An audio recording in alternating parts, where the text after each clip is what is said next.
Yohanes adalah rasul atau murid Yesus yang dikasihi. Banyak sekali perjalanan-perjalanan bersama Yesus sudah terjadi dan Yohanes menjadi saksi akan itu. Mengenai keilahian Yesus, Yohanes pernah berkata di Yohanes 1:1-4 dan 14, "Pada mulanya adalah Firman. Firman itu bersama-sama dengan Allah, dan Firman itu adalah Allah. Ia pada mulanya bersama-sama dengan Allah. Segala sesuatu dijadikan oleh Dia. Dan tanpa Dia, tidak ada satupun yang telah jadi dari segala yang telah dijadikan. Dalam Dia ada hidup. Dan hidup itu adalah terang manusia. Firman itu telah menjadi manusia dan diam di antara kita. Dan kita telah melihat kemuliaannya, yaitu kemuliaannya yang diberikan kepadanya sebagai anak tunggal Bapa, penuh kasih, karunia, dan kebenaran." Samping itu Yohanes juga pernah berkata di Yohanes 1:1-4, "Dan persekutuan kami adalah persekutuan dengan Bapa dan dengan anaknya Yesus Kristus." Kisah selanjutnya saya cuplik dari Matius 27 ayat 54. Kepala pasukan dan prajurit yang menjaga Yesus menjadi sangat takut ketika mereka melihat gempa bumi dan apa yang telah terjadi, lalu berkata, "Sungguh, ia adalah anak Allah." Kemudian kita ke rasul berikutnya, murid Yesus yang bernama Thomas.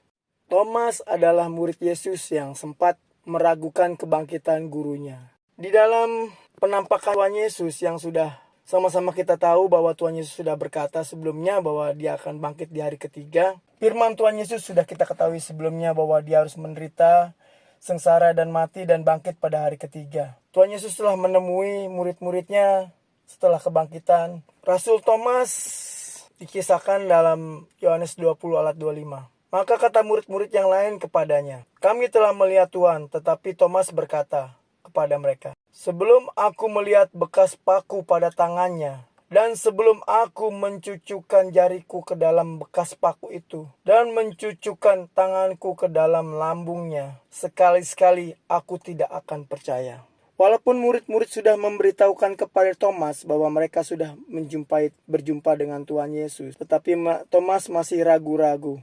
Sementara pintu-pintu terkunci, Yesus datang dan Ia berdiri di tengah-tengah mereka dan berkata, "Damai sejahtera bagi kamu." Kemudian kala itu Yesus bertemu Thomas dan menjawab permintaan Thomas sebelumnya. "Taruhlah jarimu di sini dan lihatlah tanganku. Ulurkanlah tanganmu dan cucukkanlah ke dalam lambungku. Dan jangan engkau tidak percaya lagi, melainkan percayalah," ujar Yesus dalam Yohanes 20 ayat 27. Dari hal ini maka Thomas menjadi percaya. Kemudian Thomas berkata, "Ya Tuhanku dan Allahku." Artinya dari cerita Thomas sebenarnya sudah mematahkan bahwa yang disalib itu bukan Tuhan Yesus. Bahwa yang Yesus itu diserupakan. Yesus itu langsung naik ke surga. Yesus itu bla bla bla bla. Artinya dari dulu banyak sekali yang ingin memasukkan, banyak sekali yang ingin memutarbalikkan sejarah, banyak sekali yang ingin menyangkal, banyak sekali yang ingin berbuat cerita bohong. Di perjalanan sejarah Gereja Katolik banyak sekali penyangkalan, banyak sekali antikristus yang selalu memutarbalikkan kebenaran. Lewat Alkitab palsu, lewat berita-berita palsu, semua bersumber pada kekuatan roh jahat. Secara sejarah maupun Alkitabiah, ini adalah hal yang real, yang lurus. Jadi tidak ada lagi keraguan kita bahwa Yesus adalah Tuhan lewat penyalipan, lewat kebangkitannya, lewat nubuat-nubuat, lewat saksi-saksi dan sebagainya.